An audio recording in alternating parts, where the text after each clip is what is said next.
बंधुओं, शनि को कुंडली में वर्तमान समय कहा जाता है, प्रेजेंट समय, और राहु को आपका फ्यूचर या भविष्य काल कहा जाता है। तो अगर राहु और शनि की पोजीशन कुंडली में अच्छी हो जाए या गोचर में आपके अच्छी हो जाए तो आपका वर्तमान और भविष्य दोनों सुधर सकते हैं। तो अगर आने वाले समय 2025 को हम आपका वर्तमान मान लें और 2026 को आपका भविष्य मान लें तो याद रखिएगा, शनि और राहु दोनों का जो कॉम्बिनेशन गोचर में बनने जा रहा है वह निश्चित तौर पर आपके 2025 और 26 को आपके लिए यादगार वर्ष जीवन के बना देगा। ऐसा क्यों होगा? तो ये समझ लीजिए कि जो भी मकर राशि या मकर लग्न के जातक हैं उनको क्या चाहिए? आखिरकार उनको दो चीजें चाहिए। पहला, जो भी उनका धन, वैभव, संपत्ति सब लुट गया है सन की 7.5 में, वो उनको चाहिए। दूसरा, धन संपत्ति खत्म हो जाने के कारण जो उनके मान सम्मान, स्वाभिमान को ठेस पहुंची है, वो अगर वो रिगेन कर लेते हैं, दोबारा पा जाते हैं, तो उनको जीवन में मान लीजिए सब कुछ मिल गया। तो अब ये कैसे मिलने जा रहा है शनि और राहु द्वारा, इसको आप समझने की कोशिश करिए। शनि और राहु दोनों 2025 में अपने स्थान का परिवर्तन करेंगे। अभी शनि आपके सेकंड हाउस कुंभ राशि में चल रहे हैं और राहु आपके थर्ड हाउस मीन राशि में चल रहे हैं गोचर में। लेकिन 2025 में 29 मार्च 2025 को जो शनिदेव हैं वह आपके थर्ड हाउस में आ जाएंगे और जो राहु हैं वह आपके सेकंड हाउस में चले जाएंगे।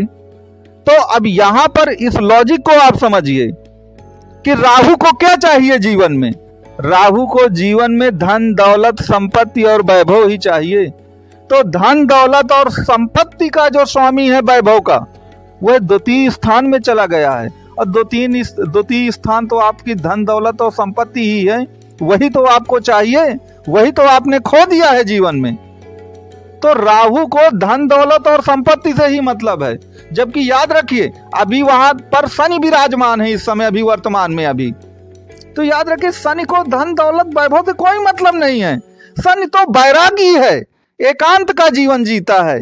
उन्हें इन सब बातों से शनिदेव को क्या लेना देना है? शनिदेव को लेना देना किससे है? शनिदेव को जीवन में सबसे ज्यादा धैर्यवान ग्रह कहा गया है, क्योंकि जो व्यक्ति बहुत ज्यादा जीवन में मुसीबतें झेलता है ना, वह बहुत पेशेंस वाला व्यक्ति बन जाता है। तो शनि से ज्यादा मुसीबत किसने झेली है? बाकी तो जितने ग्रह हैं सब राजा महाराजा हैं। शनि ही एक बेचारा है जो एक प्रकार से सेवक और दास कहलाता है। तो उसमें धैर्य बहुत है। और जब शनि थर्ड हाउस में आएंगे तो थर्ड हाउस क्या है? आपके साहस, धैर्य, पराक्रम, आपकी डिग्निटी का ही तो स्थान है वो। तो शनि को यही पसंद है। तो जिस ग्रह को जो कुछ पसंद है, जब वह उसी भाव पे आ जाता है तो याद रखिए वह अपना उत्कृष्ट लाभ आपको प्रदान करता है। जैसे मैं आपको एक उदाहरण देकर समझाऊं, 12वें भाव पर आपने सुना होगा शुक्रदेव बड़े अच्छे माने जाते हैं, जबकि 12वें भाव पे दूसरा कोई भी ग्रह अच्छा नहीं माना जाता, क्योंकि अपव्यय का भाव कहलाता है। लेकिन 12वें भाव काहे का अपव्यय है? आपके सेक्सुअल लाइफ का अपव्यय है। सैया सुख कहा जाता है 12वें भाव को। तो इसीलिए चूंकि शुक्र को यही चाहिए, इसीलिए शुक्र 12वें में अच्छा है। शनि को क्या चाहिए? शनि को अपना पेशेंस चाहिए, साहस, धैर्य, पराक्रम, अपनी डिग्निटी चाहिए। तो बस वो थर्ड हाउस में आ गए हैं, थर्ड हाउस इसी का है, तो उनको वही चाहिए जो उनको पाना चाहिए था। इसीलिए मैं कहता हूं कि जो भी आपका मान, सम्मान, स्वाभिमान चला गया है सन की 7.5 के कारण, वह सब कुछ रीगेन होगा, क्योंकि शनि आ रहे हैं आपके थर्ड हाउस में। और राहु को क्या चाहिए? राहु को तो बस धन, दौलत, लग्जीरियस लाइफ यही चाहिए। तो राहु भी सेकंड भाव में आपके चला जाएगा 2025 में। तो शनि और राहु को जो कुछ पसंद है वह उन्हीं भावों पे जा रहे हैं। इसीलिए मैं कहता हूं कि 2026 और 27 जो हैं आपके लिए वह अकल्पनीय वर्ष होंगे जिसको आपने कभी सोचा ना होगा। जितने वर्ष आपके बीत गए उनमें सबसे ज्यादा जो अच्छा समय होगा वो 2025 और 26 ही होगा। अब इसमें कुछ बातें आप गौर करिए।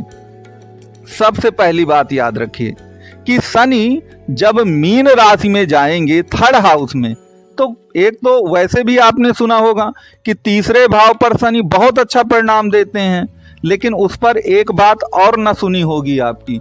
जो मीन राशि है आपकी, वह उत्तरा भाद्रपद नक्षत्र से मिलकर बनती है। और आप जानते हैं कि कुंडली में नक्षत्रों का बलाबल बहुत ज्यादा होता है। तो शनि जिस भाव पर, जिस राशि पे आते हैं, वह उन्हीं के नक्षत्र से मिलकर बनी है मीन राशि, उत्तरा भाद्रपद से। तो आप समझ सकते हैं कि शनि की ताकत में कितना बड़ा इजाफा होने जा रहा है। वहीं राहु आपके सेकंड भाव पे आएंगे और सेकंड भाव पे आपकी कुंभ राशि आएगी। और कुंभ राशि जानते हैं सद्भिषा नक्षत्र से मिलकर बनती। और सद्भिषा किसका नक्षत्र है? सद्भिषा नक्षत्र है आपके राहु देव का। तो राहु देव उस राशि पर आ रहे हैं सेकंड भाव में, जो उन्हीं के नक्षत्रों से मिलकर बनी है। और एक यहाँ पर तथ्य और याद रखिएगा कि राहु की कोई राशि नहीं होती, उसके केवल 3 नक्षत्र हैं, आद्रा, स्वाति और सद्भिषा।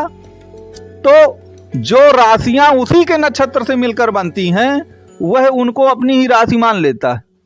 तो सद्भिषा नक्षत्र से आपकी कुंभ राशि बनी है, तो वह उसे अपनी ही राशि मानता है। इसलिए भी राहु देव वहां पर बहुत ज्यादा बलवान होंगे। सेकंड भाव पर आपको डराया जाता होगा कि सेकंड भाव पर राहु का गोचर आएगा तो आप धन संपत्ति से हीन हो जाएंगे, आपके साथ ये गलत होगा, परिवार और कुटुंब पूरा छूट जाएगा। लेकिन ऐसा कुछ भी नहीं होने वाला है। आपको इससे डरने की कोई भी आवश्यकता है ही नहीं। जो लोग कह रहे हैं उनसे आप उसका लॉजिक पूछिए कि वो ऐसा क्यों बोल रहे हैं। आखिरकार ये सिर्फ डराने की बातें हैं। सेकंड भाव पर जब राहु आएंगे कुंभ राशि में और अपने ही नक्षत्र में रहेंगे वो सद्भिषा में, याद रखिएगा जिस धन दौलत के लिए आप तड़प गए हैं पिछले कुछ वर्षों में, आपका मान सम्मान स्वाभिमान सब चला गया है धन दौलत के कारण, अपने सब पराये बन गए हैं आपके लिए, वो सब आपको मिलने जा रहा है। इसलिए आप इस बात की खुशी मनाइए कि राहु आपके सेकंड भाव पर 2025 में आ रहे हैं और शनि आपके थर्ड हाउस में जाने के लिए तैयार हैं 29 मार्च 2025 से। और वहां से आपकी सन की 7.5 भी समाप्त हो जाना है।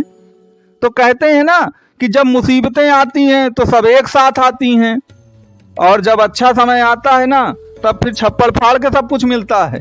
तो अब वह समय आ रहा है आपका जब आपको सब कुछ छप्पड़ फाड़ के ही मिलना है।